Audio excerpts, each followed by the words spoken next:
Vous allez bien?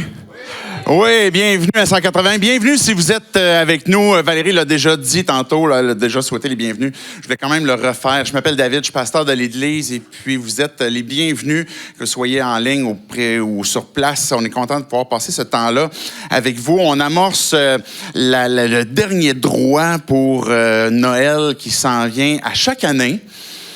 Il y a toujours la thématique de Noël qui revient. J'espère que vous aimez Noël. C'est comme la seule série qui revient année après année, comme Pâques aussi, qui est une fête religieuse, évidemment, et qui revient. Et que, évidemment, puisqu'on parle, on passe à travers ça, on parle de Jésus, de sa naissance. Et j'ai décidé d'inclure cette thématique de Noël dans la série qu'on a déjà commencée, qu'on a intitulée « Promesses ». Parce que les prophéties qu'on trouve dans la Bible, dans l'Ancien Testament, sont en quelque sorte des promesses de ce qui s'en vient.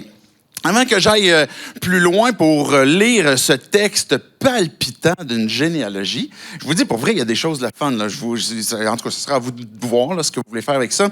Je pense vraiment qu'il y a des bonnes choses à travers ce texte-là. Mais je voulais dire merci à toute l'équipe. La semaine passée, j'ai eu une petite urgence à pied levé. L'Église, quand on dit l'Église, c'est des gens, c'est vous, c'est moi. On s'est organisé rapidement pour que déjà, samedi soir, quand j'ai annoncé que je ne pouvais pas être là le lendemain, il y a eu rapidement des choses qui sont placées, qui se sont organisées. Puis je veux vous dire merci à chacun d'entre vous qui avez mis la main à la pâte. Merci à Christian qui a pris... C'était prévu là, 2 dimanches qu'il prêche, mais c'était pas prévu dimanche passé qu'il prêche. Il le savait, il l'a appris samedi soir. Fait qu'il a accepté à pied levé comme ça, comme le reste de l'équipe qui a accepté de prendre ça. Bref, j'ai un micro des mains. Je peux pas vous faire un applaudissement. Je peux le faire, mais ça a l'air un peu catane, là. Mais on peut vous applaudir. Merci chacun d'entre vous d'avoir participé. Je vais prier et puis après ça, on va regarder ce texte de la généalogie de Jésus qui, je trouve, va bien introduire la thématique de Noël dans notre contexte de promesse. Dieu, on veut te dire merci parce que tu es un Dieu qui est vivant, un Dieu qui nous parle, qui s'adresse encore à nous aujourd'hui. Ma prière, c'est que tu puisses venir te révéler à chacun d'entre nous, peu importe là où on est.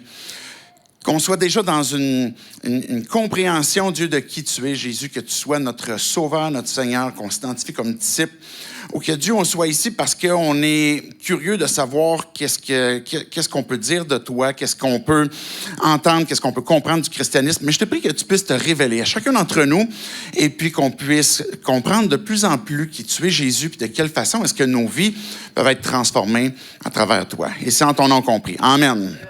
Amen. Donc, vous êtes prêts? Matthieu 1, on va lire ensemble les 17 premiers versets. Si vous êtes enceinte, vous attendez un bébé, prenez des notes. Il y a des noms là-dedans, ils sont fabuleux. Ils sont vraiment incroyables, vous allez voir. Donc, donnez-moi un petit instant, je prends une petite gorgée. Avec mon petit verre, une petite gorgée. Voici la généalogie de Jésus-Christ, fils de David, fils d'Abraham. Abraham eut pour fils Isaac. Isaac eut Jacob. Jacob eut Juda et ses frères. Juda eut Péretz de Zérak, de Tamar. Péretz eut Etzrom. Etzrom eut Aram. Aram eut pour fils Aminadad. Aminadad eut Nachon. J'attendais de voir si quelqu'un allait dire tes souhaits. Non. Nachon eut Salmon. Salmon eut Boaz de Rahab. Boaz eut Obed de Ruth. Obed eut fils d'Isaïe.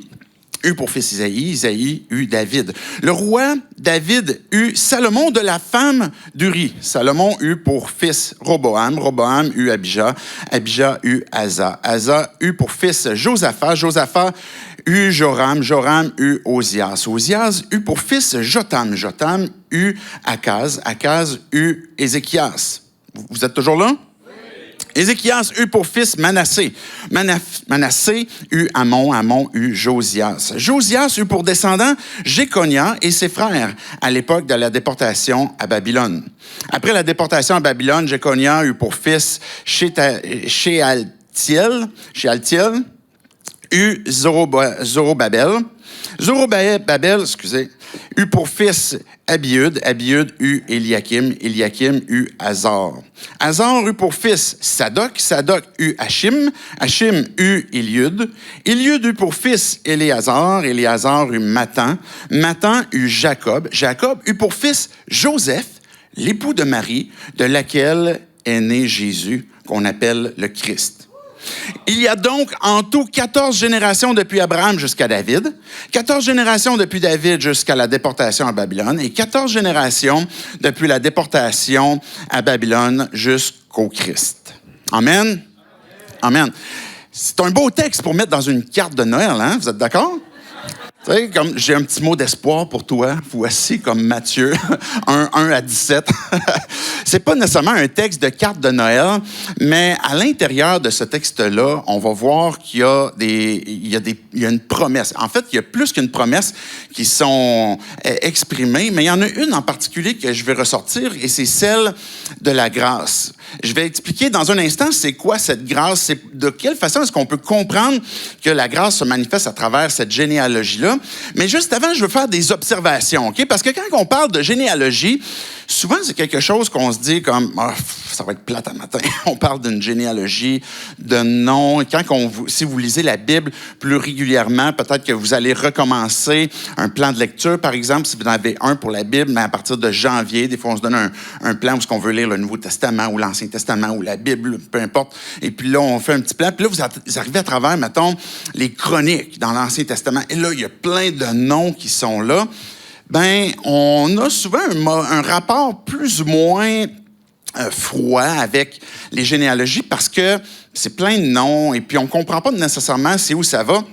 Bien, une première observation que je vais faire, en fait, je vais faire comme rapidement dans un premier jet, 3 observations. Et la première des observations que je veux faire à travers la généalogie, c'est qu'on est en train de voir une des promesses qu'on va pas tant relever ce matin, mais qui est révélée au tout premier verset, qui est « Voici la généalogie de Jésus-Christ, fils de David, fils d'Abraham. » Jésus est le résultat d'une promesse accomplie qui avait été faite à Abraham. Je vais bénir toutes les nations à travers toi, Abraham. Et puis, cette promesse-là a été accomplie de par la naissance de Jésus, qui est plus qu'un homme, qui est le Fils de Dieu. Et Jésus, en venant sur terre, est en train d'accomplir cette promesse-là de l'alliance qui avait été faite, la promesse que Dieu avait faite à Abraham. Et il est en train d'accomplir aussi une deuxième promesse, qui était celle qui avait été faite à David, qui est, à travers toi, il va y avoir un règne, un roi qui va régner pour l'éternité. Et ça, c'est à travers Jésus qu'on voit que David, dans le fond, était le premier roi. Il était dans la tribu de Juda. C'était de cette tribu-là que les rois allaient se suivre. Et puis, on voit que quand on suit la généalogie de Jésus, c'est en train de démontrer comme quoi que Jésus est réellement celui qui a accompli la promesse à Abraham, puis la promesse aussi à David à travers la monarchie. Et une deuxième observation que je veux faire à travers la généalogie, c'est... Je commence autrement. Changement de plan. Je vais vous donner l'observation, mais je vais vous amener à comprendre. Hier, familialement, on s'est installé, puis on se dit, en famille, dans le salon, on s'est installé, puis on s'est dit, ça vous tente-tu qu'on écoute un film? Puis là, on avait comme nos 2 plus jeunes qui sont avec nous, qui sont adolescents, puis on se dit, on écoute quoi? Puis là, eux autres, ça faisait un bout de temps qu'ils avaient envie de revoir le Grinch. Je m'identifie bien au Grinch quand même par rapport à... Non, c'est pas vrai, pas tant que ça, juste un peu. Mais là, on commence à regarder le Grinch, et puis au tout début de l'histoire, comme à la toute fin, le début, et là, je suis pas en train de vendre le punch si vous n'avez jamais vu le Grinch, là, ça commence avec cette idée comme, il était une fois dans un flocon. Puis là, on voit qu'il y a comme une espèce de prise de vue. Puis là, on comprend qu'il va y avoir une histoire qui va nous être racontée, qui est féerique, et puis on va embarquer dans l'histoire. Puis on comprend que tout ce qui va suivre par après est monté, puis est là pour nous faire rêver, puis nous amener à réfléchir sur peut-être un sens de Noël qui est plus profond que, peu importe. Et ce qu'on voit à travers ça, comme plusieurs films que l'on a, comme plusieurs histoires, vont commencer avec « Il était une fois ». Savez-vous ce qui est cool avec ces débuts de films-là? c'est qu'il capte notre attention. Il y a quelque chose qui est intéressant, il y a quelque chose qui est le fun à regarder, parce que ça va comme créer une forme de suspense, une forme de féerie, une magie à travers le film qu'on va écouter, etc. Et contrairement, quand on regarde une généalogie, c'est plutôt l'effet inverse qu'on a, c'est-à-dire que, ça ne sera pas aussi palpitant qu'il était une fois. Sauf que, ce qui fait que une généalogie est différente d'une histoire ou d'un mythe, c'est justement le fait qu'elle est fondée sur quelque chose qui s'est passé, qui est arrivé. Et puis, on pourrait avoir l'impression des fois que, est-ce que le christianisme est réellement quelque chose qui a émergé suite, par exemple, à la venue de Jésus? Tu te poses peut-être la question, mais Jésus, est-ce qu'il est vraiment venu sur Terre? Est-ce qu'il a vraiment marché parmi nous? Est-ce que c'était un mythe? Est-ce que c'était une histoire qui a été racontée à travers le temps? Sans élaborer longuement là, sur tous les aspects de cette histoire qui nous a été léguée à travers le temps, à travers les évangiles, à travers même des récits extra-bibliques de la présence de Jésus qui est venu parmi nous, on est capable de voir qu'il nous a été laissé des récits qui ne commencent pas par « il était une fois », mais plutôt par des généalogies qui nous démontrent comme quoi que si on vous parle de Jésus, la raison pour laquelle on arrive au verset 13 puis on dit « voici Jésus qui est le Christ », c'est parce qu'il y a eu des descendants. Il y a eu des pères, des arrière-grands-parents, etc., puis on remonte jusqu'à Abraham, on est en train de voir que c'est une réelle histoire comparativement à des histoires qui sont soit des légendes ou des mythes.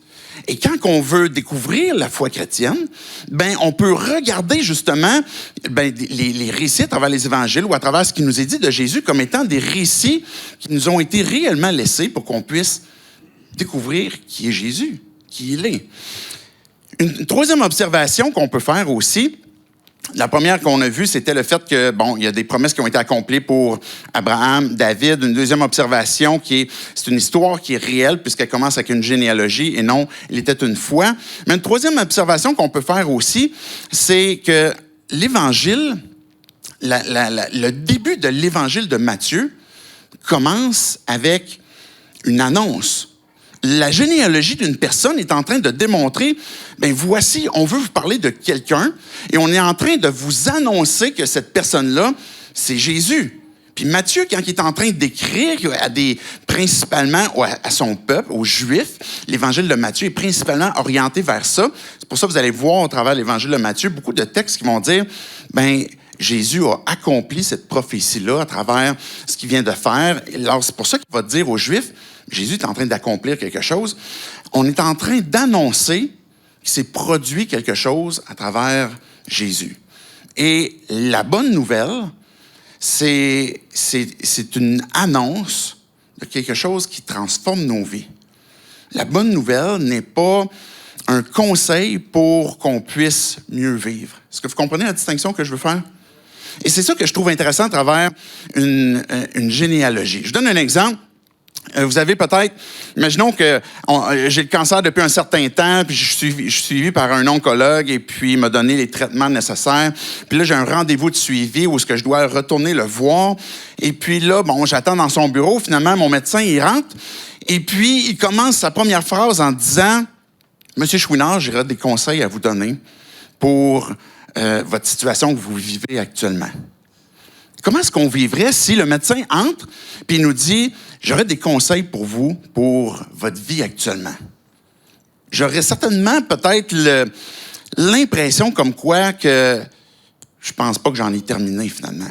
J'ai pas tout à fait terminé ce que j'aurais espéré d'avoir obtenu, la rémission, d'avoir obtenu comme la guérison. Puis imaginons que le médecin entre maintenant, puis plutôt que de dire j'aurais des conseils à vous donner, mais qui dit « Monsieur Chouinard, j'ai une bonne nouvelle pour vous. » Vous voyez la différence entre les deux?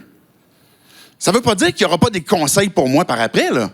Ça ne veut pas dire qu'il ne va pas me dire « Ça serait une bonne chose que vous changez un peu votre alimentation. Faites attention aussi à vos, votre façon de dormir et puis de peu importe qu'est-ce que ce serait pour faire attention à votre, pour être, comme affirmer votre rémission. » Mais si le médecin entre et me dit « J'ai une bonne nouvelle pour vous », c'est qu'il est en train de m'annoncer un état qui a changé.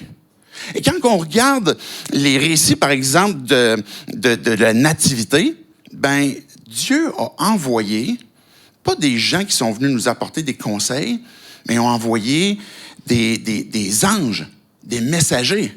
Des anges j'ai une bonne nouvelle pour vous. C'est ça va être un sujet d'une grande joie pour vous puis pour tout le peuple. C'était ça que les anges ont dit quand ils sont venus voir Marie, quand ils sont venus voir les bergers et puis qui ont annoncé justement que le Sauveur allait venir. C'est, je vous annonce que il y a une bonne nouvelle. Il y a quelque chose qui va être changé. La généalogie de Jésus est en train de nous montrer comme quoi que c'est une annonce qui nous est donnée et que la bonne nouvelle est en train de s'accomplir sur terre au moment où on parle de la nativité. Maintenant, pourquoi est-ce qu'on parle d'une promesse de grâce? Vous êtes toujours avec moi? Oui. Parfait. Un petit eau, une gorgée d'eau.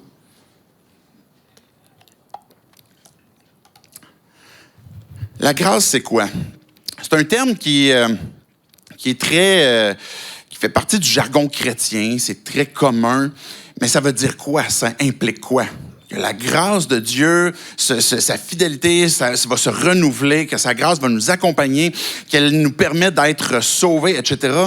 La grâce de Dieu, c'est la faveur de Dieu qui nous sort de notre misère, qui nous sort de là où on est pris, parce qu'on a besoin d'aide, et que finalement, Dieu, quand il vient pour nous tendre la main, il nous sort de cette misère-là ou de cette difficulté dans laquelle on est, et pas parce qu'on le mérite, pas parce que j'ai suffisamment fait les bonnes choses pour satisfaire Dieu, mais parce que Dieu, volontairement, choisit de me tendre la main pour me donner sa grâce. Quand on regarde, les premières phrases de la généalogie, là, voici la généalogie de Jésus-Christ, fils de David, fils d'Abraham. Abraham eut pour fils Isaac, Jacob eut Judas et ses frères. On voit toutes sortes de noms qui nous sont relativement communs parce que on voit que, Abraham, David, j'en ai parlé tantôt, c'est comme des personnages principaux. Mais si vous avez à faire la présentation de qui vous êtes, naturellement, on va avoir envie de présenter nos bons côtés. Vous êtes d'accord? Si vous appliquez sur une job, vous allez démontrer vos plus beaux côtés, puis comme ce qui est typique, ce qu'on dit, là, comme ça serait quoi ton pire défaut? Ah, moi, je suis perfectionniste. C'est comme notre défaut qu'on va avoir. On va chercher quand même continuellement à démontrer nos beaux côtés, là, nos beaux aspects, puis la façon qu'on peut réussir.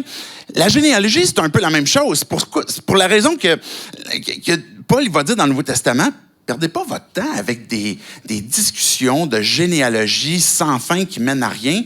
La raison, c'est que les gens se chicanaient pour dire comme « Moi, je suis de la bonne descendance. Moi, je suis de la bonne généalogie. Moi, j'ai des gens qui, dans mon arbre généalogique, sont des big shots. Ils sont comme importants. » Et c'était ça leur intention. Et puis, ils voulaient me démontrer à travers ça leur importance à eux. Ce qu'on voit dans la généalogie de Jésus, c'est qu'il a choisi des noms qu'on n'aurait pas choisi. Ou si ces gens-là avaient été dans notre famille, on les mettrait comme... On n'écrirait pas leur nom dans aucun livre, puis on chercherait peut-être à oublier ces personnes-là. Puis Jésus a fait en sorte, à travers la plume de Matthieu, que ces personnes-là se retrouvent mentionnées dans la Bible, dans les noms qu'on a lus tantôt, pour dire, dans ma lignée, c'est pas tout du bon monde. C'est ça qui était atypique de ce que Jésus est en train de nous montrer. Regardez, je poursuis la lecture au verset 3. Judas eut Péretz de Zérak, de Tamar. Péretz eut Étrom eut Aram. Aram eut pour fils Aminadab. Aminadab eut Nachom. Nachom eut Salmon. Salmon eut Boaz de Rahab. Et Boaz eut Obed de Ruth. Juste là, dans ces quelques versets, on a mentionné 3 noms qui, quand on comprend leur histoire, on n'aurait peut-être pas voulu qu'ils soient écrits. Tamar. Tamar, c'est une première personne qui était... On n'aurait peut-être pas voulu... Je ne sais pas si vous vous souvenez de Tamar, là. C'était celle qui avait couché avec son beau-père pour avoir un enfant. Et puis, elle s'était comme déguisée en prostituée. Et puis, elle voulait absolument avoir un enfant. Puis là, elle s'est déguisée en prostituée pour coucher avec son beau-père.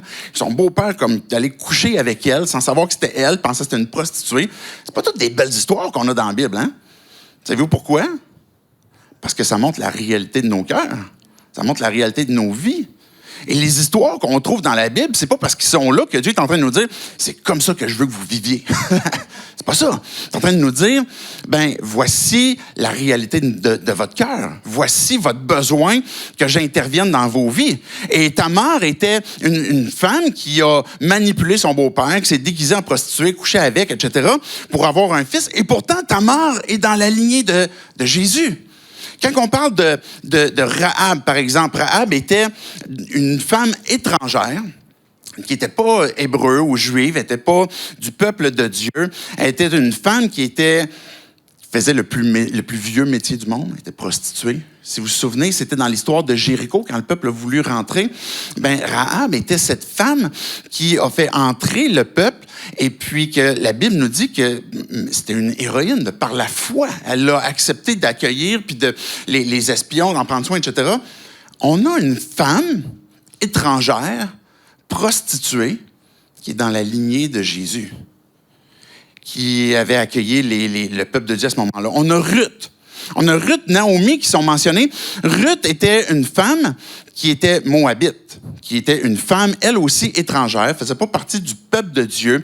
Elle a une super belle histoire. Vous pouvez lire son histoire dans l'Ancien Testament, dans le livre de Ruth. Vous allez le trouver là. Et puis, mais en fait, les Moabites, là, juste faire une petite parenthèse, les Moabites, c'était pas le peuple de Dieu, c'était un autre peuple. Et puis, ce peuple-là était issu d'une descendance de Lot, qui avait couché avec sa fille et qui avait, à partir de sa fille aînée, avait donné les Moabites, puis à partir de sa fille plus jeune, il avait donné les Ammonites. C'est deux peuples qui sont nés à travers un inceste. On a Ruth, qui est une Moabite, qui est étiquetée comme une descendance d'un peuple incestueux. On la retrouve dans la lignée de Jésus. Une autre femme étrangère avec cette étiquette-là de Moabite. Regardez le verset 6. Obed eut pour fils Isaïe. Isaïe eut David. On en a parlé tantôt, c'est le roi David du tout début. Et le roi David eut Salomon de la femme d'Uri. OK, pourquoi il a dit ça? C'est pas un hasard, là. Il aurait pu juste dire, la femme d'Uri, là, on la connaît, c'est Bathsheba. On sait c'est qui, c'est pas parce qu'on ne le savait pas. Mais David, on aurait pu juste dire comme, OK, David, il a eu Salomon avec Bathsheba. Et puis ensuite, cet enfant-là, Salomon, a eu... Mais là, il s'est dit que David, dans le fond, il a eu de la femme d'Uri. Ce qu'il est en train de dire ici, ce que Dieu est en train de nous dire, c'est David, là, on pense que c'est un bon gars. Mais il y en avait un peu derrière. Tu sais, il avait les mains sales un peu, là. Parce qu'il avait tué du monde. Non seulement il avait tué du monde parce que c'était un guerrier, mais il avait tué du monde aussi pour son propre plaisir. Il avait tué Uri parce qu'il voulait coucher avec sa femme, Bathsheba. Il a voulu cacher, il avait couché avec la femme d'Uri, Bathsheba, qui était tombée enceinte. Et puis là, pour pas que Uri l'apprenne, finalement, David l'a tué. Puis là, ça a bien paru parce que là, personne ne le savait, sauf le prophète Nathan. Puis bref, en tout cas, je ne raconterai pas toute cette histoire-là. Mais ce qu'on comprend, c'est que la façon que ça a été écrit, c'est pour nous montrer comme quoi que David, là, il a eu un enfant avec la femme d'Uri. Puis c'était pas glorieux. C'était pas si hot que ça. Et pourtant, David est là. Pourquoi? Pourquoi Tamar est là? Pourquoi Rahab est là? Pourquoi Ruth est là? Jésus est venu nous rencontrer. Il est le Fils de Dieu, mais il a voulu s'identifier à vous et à moi. Il a voulu s'identifier à l'humanité. Il a voulu venir nous rencontrer. Il aurait pu venir nous rencontrer comme un roi, là, comme le roi des rois, venir nous rencontrer sur terre. Et pourtant, il est venu nous rencontrer avec toute humilité.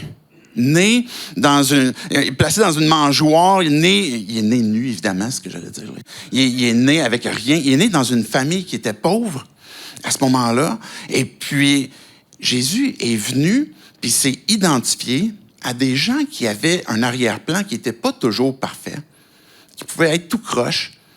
Même le fait juste qui était atypique dans ce type de généalogie-là, c'est déjà qu'on mette des femmes dans une généalogie. Je ne veux pas vous choquer si vous êtes des femmes, là.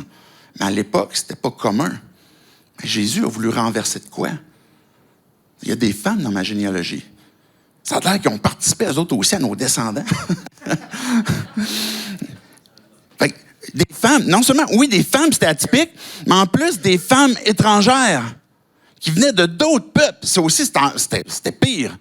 C'est une femme étrangère, un peu comme la Samaritaine que Jésus a rencontrée. Cette généalogie-là est en train de pointer à même la façon que Jésus va vivre et marcher sur terre. Il est en train d'annoncer de quelle façon Dieu va intervenir. Et oui, c'est atypique d'avoir une femme étrangère, mais même aussi avec une morale un peu, peut-être tout croche, tout brisée. Il y a peut-être des choses qui nous pèsent dans l'âme, qui pèsent sur notre cœur, pour lesquelles on pourrait avoir honte. Ces femmes-là avaient des choses qui peut-être pouvaient avoir honte, et pourtant, ils font partie de la généalogie de Jésus. Même des hommes qu'on pensait être glorieux comme David, mais Jésus a dit, David a eu Salomon avec la femme d'Uri, qui a tué finalement.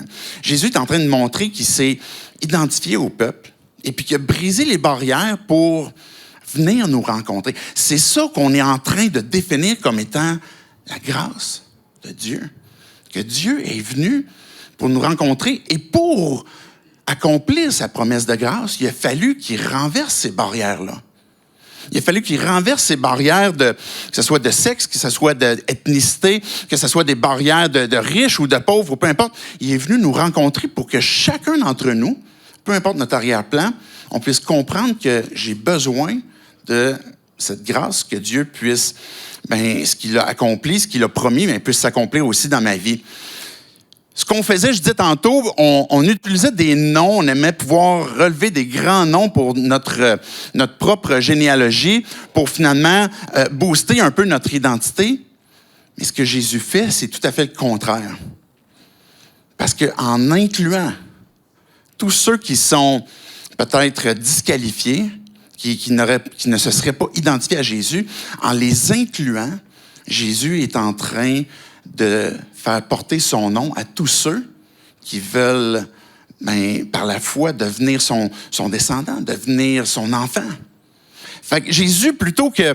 Puis ça qualifie son ministère. Les gens, on disait, faut pas toucher un lépreux, faut pas toucher un malade, faut pas toucher parce que il va te rendre impur. Mais la raison pour laquelle Jésus se rendait puis touchait les gens, c'est parce que l'impureté n'avait pas le pouvoir de transformer Jésus, mais plutôt ce que Jésus faisait en touchant, il est en train de transformer la vie des gens. Et c'est la raison pour laquelle, dans cette généalogie-là, il y a des noms qui ont été donnés pour qu'on puisse comprendre que quand on est inclus dans la famille de Dieu, c'est Dieu qui nous transforme, qui nous fait porter son nom parce qu'il a accompli ce qu'on avait besoin. Regardez le verset 17.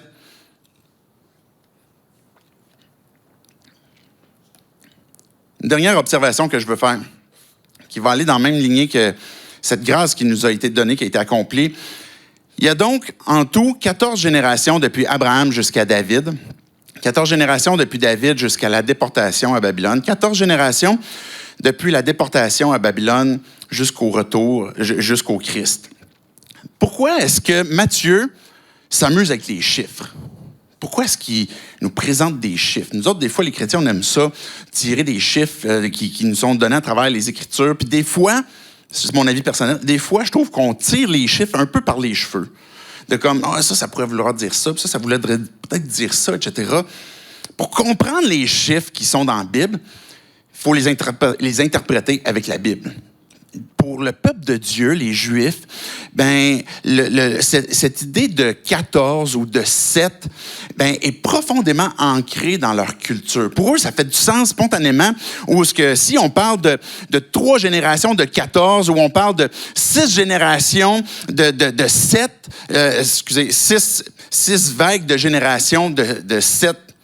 Est-ce que vous me suivez? Je vais sortir un petit papier, là, parce que là, je suis pas sûr de tout mon calcul. Ça arrive à 42, peu importe la façon dont vous le calculez, OK? Fait que 3 fois 14 ou bien 6 fois 7, ça arrive à 42, OK? Pourquoi est-ce que ça fait du sens pour un Juif? C'est quoi la base? C'est quoi l'histoire derrière ça?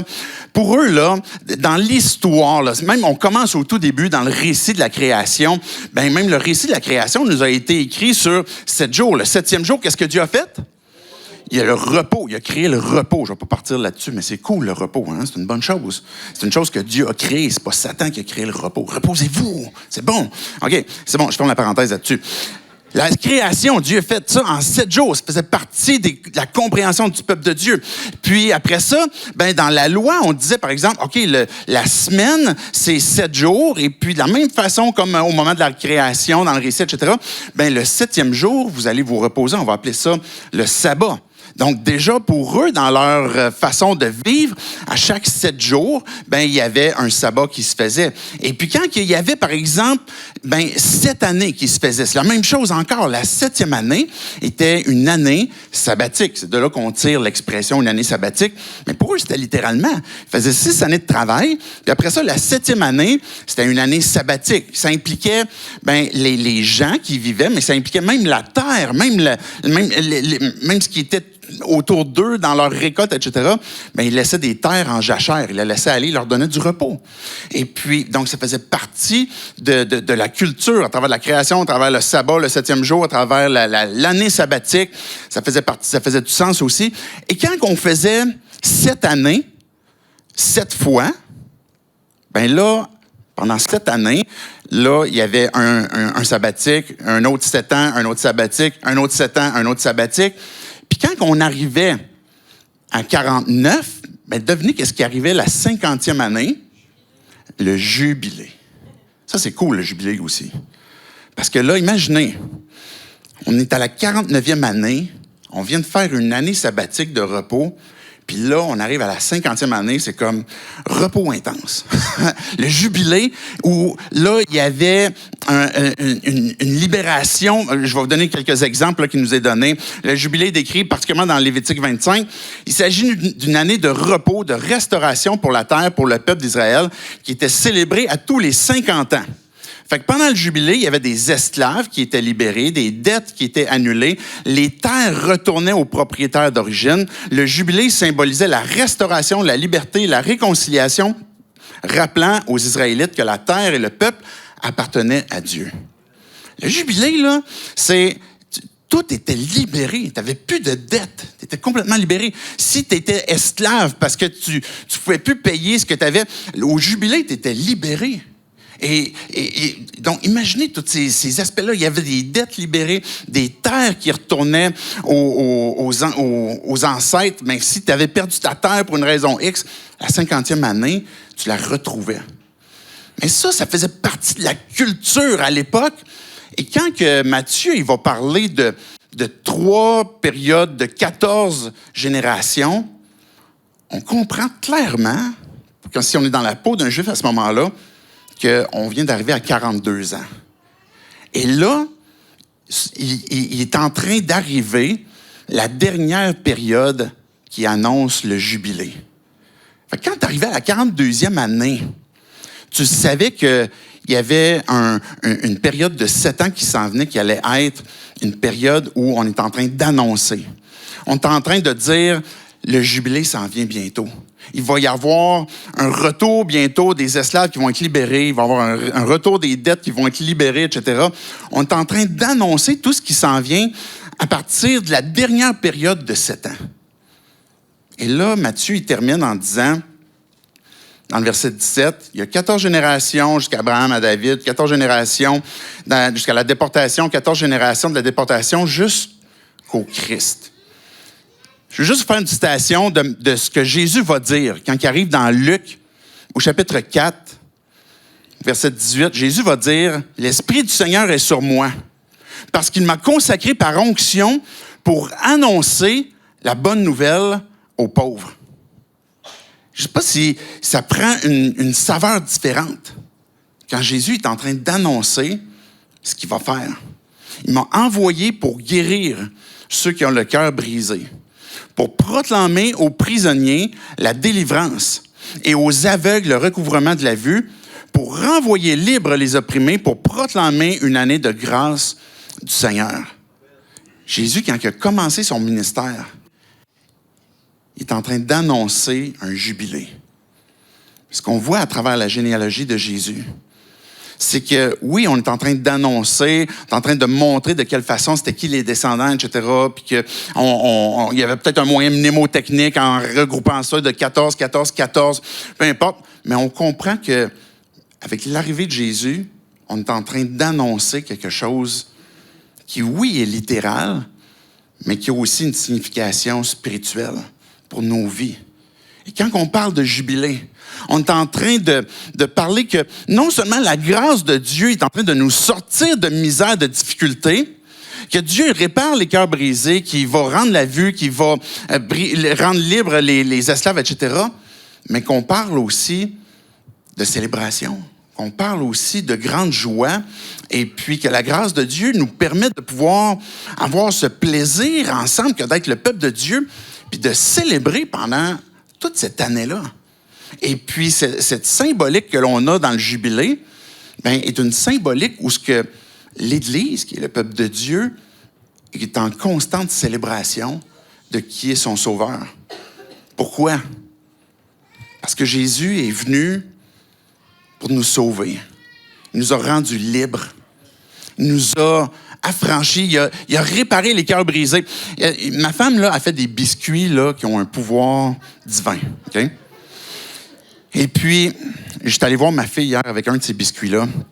Et puis, elle vivait pas nécessairement de la peine, là, mais tu sais, elle était un petit peu triste. On vit une situation un peu difficile depuis une semaine. Là, on a perdu notre chien, c'était ça qui faisait qu'on n'était pas là dimanche matin. Et puis, fait que j'étais allé la voir avec un des biscuits au pouvoir divin de ma femme. Je suis allé lui dire, tu sais, quand tu manges ce biscuit-là, là, il va pas dans ton estomac. Il va dans ton cœur pour remplir tes petites craques qui ont été brisées. Hein, c'était beau, hein? Mais... OK, mais c'est pas biblique, là. Applaudis-moi pas, là. OK, elle sait, là, ma fille, elle a 14 ans, elle est comme papa, là, franchement. Là, comme, laisse-moi tranquille, là. Ouais, mais je vais garder le biscuit, mais va-t'en, s'il te plaît. Mais, tu sais, on n'a pas le pouvoir de guérir les cœurs brisés, là. Même peu importe le biscuit, ça fait toujours un petit peu de bien, des fois, un biscuit. Ben, il y a des circonstances dans nos vies, des fois, qui vont nous réconforter. Mais ce que Jésus est venu faire, l'expression de la grâce de Dieu, la façon que Dieu intervient dans ta vie, c'est qu'il est en train de te donner la vie, il est en train de te guérir, il t'a pardonné, il t'a réconcilié avec Dieu. Il te donne une espérance qui est vivante. C'est ça que donne le jubilé. Il va donner une identité qui, voici à qui j'appartiens. Voici pourquoi j'ai envie de célébrer. Je voulais faire une petite parenthèse pour vous parler d'une personne que ça fait longtemps qu'on a vue, mais qui assiste à une autre église, qui était un technicien qui avait commencé au tout début avec nous, quand on a commencé à 180. Il faisait le son souvent quand on était à la salle Montaigne, on était au Cégep Limoilou, là, je sais pas si vous venez les anciens, là. On était comme une semaine comme à Québec, puis l'autre semaine à Charlebourg, puis on se promenait de même, puis c'était essayer de nous trouver. Vous ne nous trouverez jamais.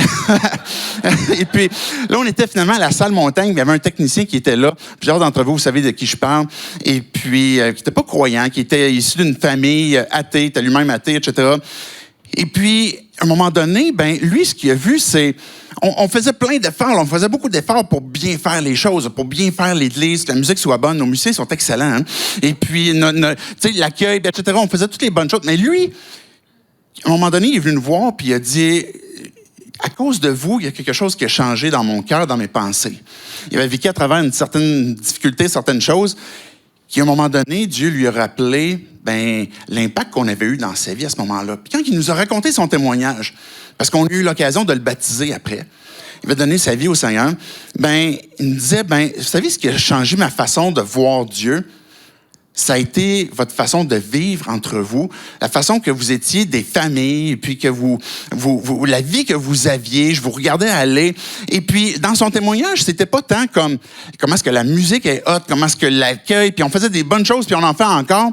Mais ce qui transforme réellement, ce qui nous permet de goûter puis de voir que Dieu est vivant parmi nous, c'est les relations qu'on a entre nous.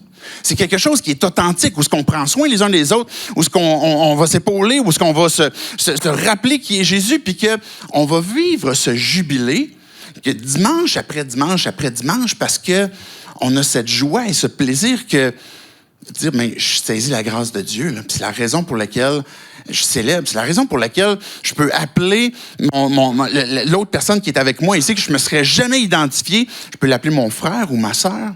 Et pour lui, de voir ces relations-là de frères et sœurs qu'on avait au sens spirituel, c'est ça qui l'a touché, c'est ça qui l'a interpellé. C'est ça que Jésus disait aussi quand il disait, mais à l'amour que vous avez les uns pour les autres, c'est comme ça que le monde va voir que vous êtes mes disciples. C'est de cette façon-là. Et je veux faire le pont, j'en profite pour parler du spectacle de Noël. J'aimerais ça vous amener à réfléchir autrement peut-être, puis peut-être que vous réfléchissez déjà comme ce que je vais le présenter. De le voir plus que comme un spectacle, puis une présentation où ce que vous allez vous poser la question, bon, je vais assister à quel spectacle, ça va être quelle représentation, puis de le voir un peu comme de quelle façon je vais aller consommer ce spectacle-là pour venir. Mais j'aimerais plutôt vous amener à le voir comme une occasion que de venir en famille, de célébrer ce qui se passe en avant, mais aussi de pouvoir inviter des gens qui vont pouvoir, oui, voir le spectacle, qui, je pense, va être excellent. Les musiciens, ça fait longtemps qu'ils se préparent.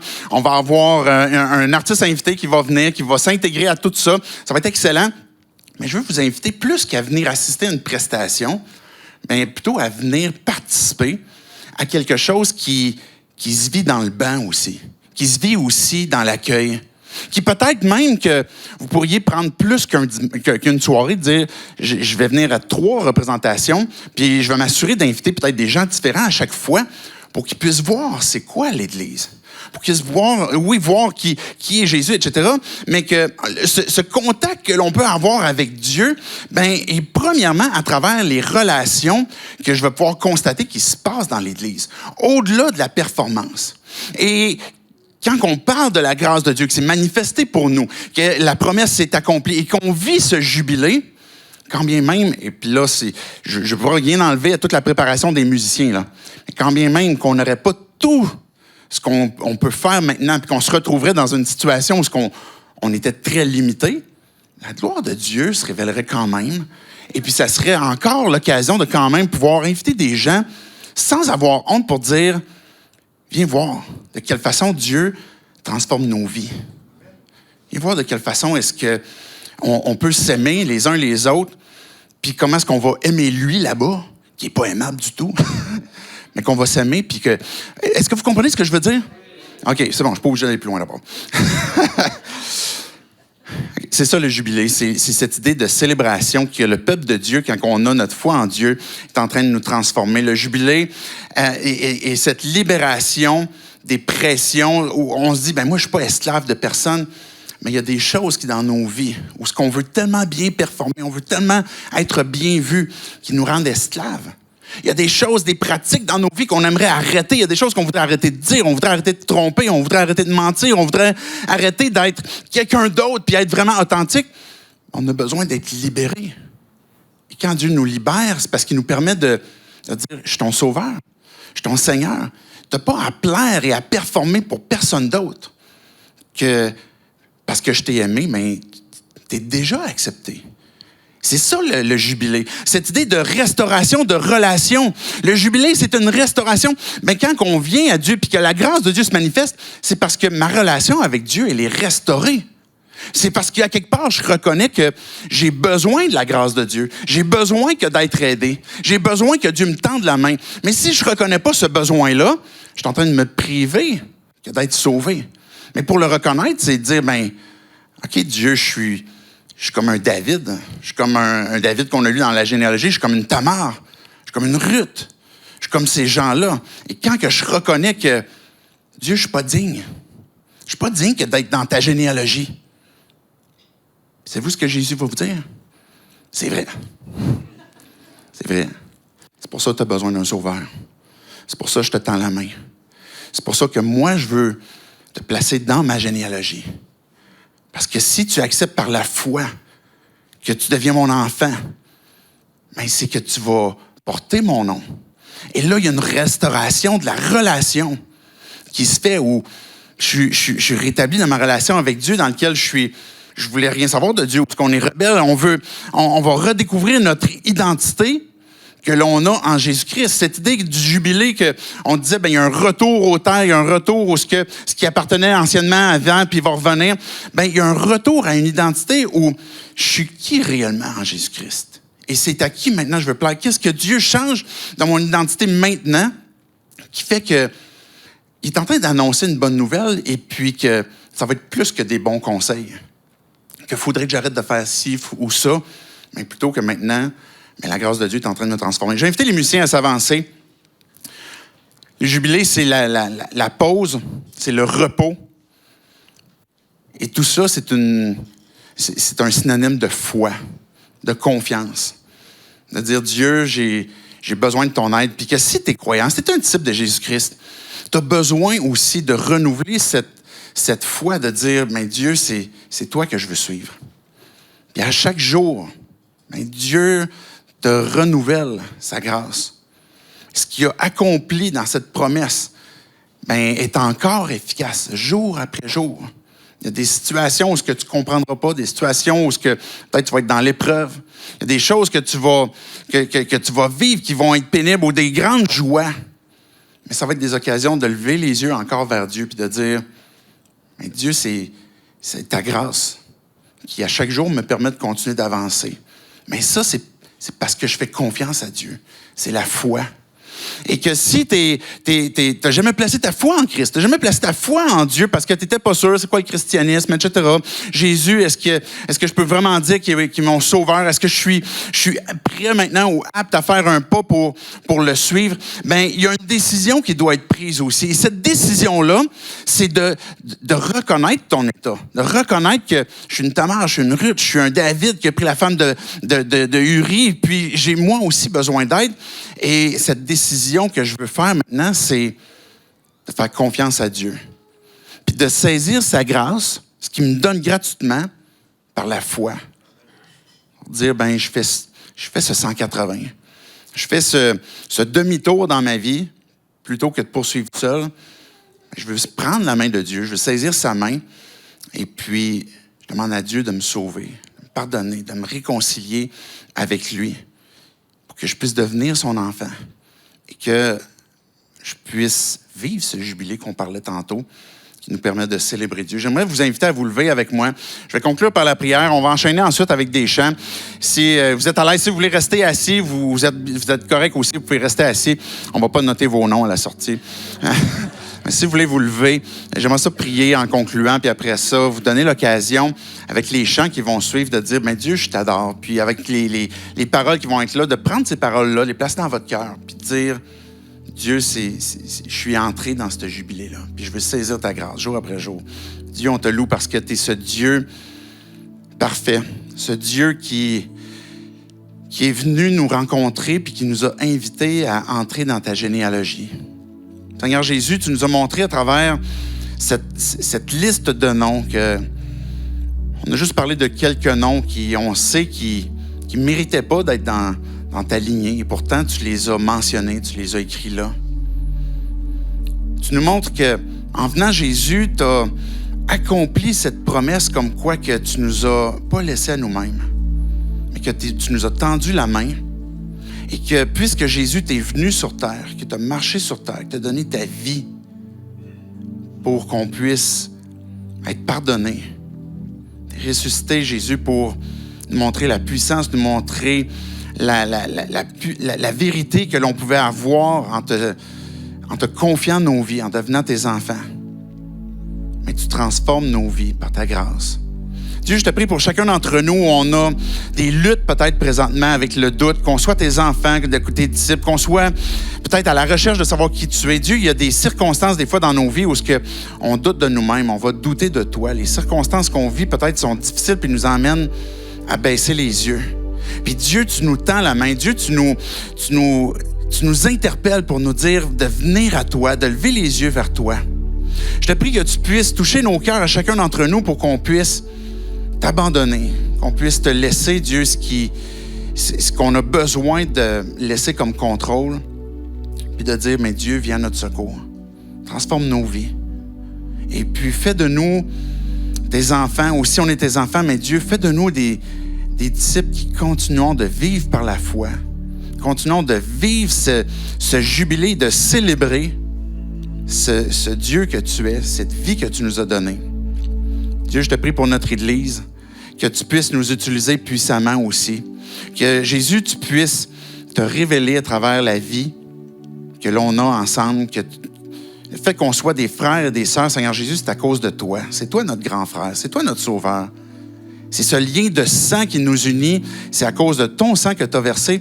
Mais Dieu, que cette unité puisse paraître, que cette vie puisse paraître. Que oui, je te prie pour les musiciens, toute l'organisation, que tout ça se passe bien, mais qu'au-delà de tout ça, tu nous permettes d'exprimer un amour qui fait que, comme tu l'as dit, Jésus, que le monde va pouvoir voir qu'on est tes disciples. Oui, dans cette période de Noël, mais en toutes circonstances. Et ça, à cause de ta grâce. Merci, Jésus, parce que tu es ce Dieu fidèle, bon, qui est venu nous rencontrer. Reçois toute gloire. Amen.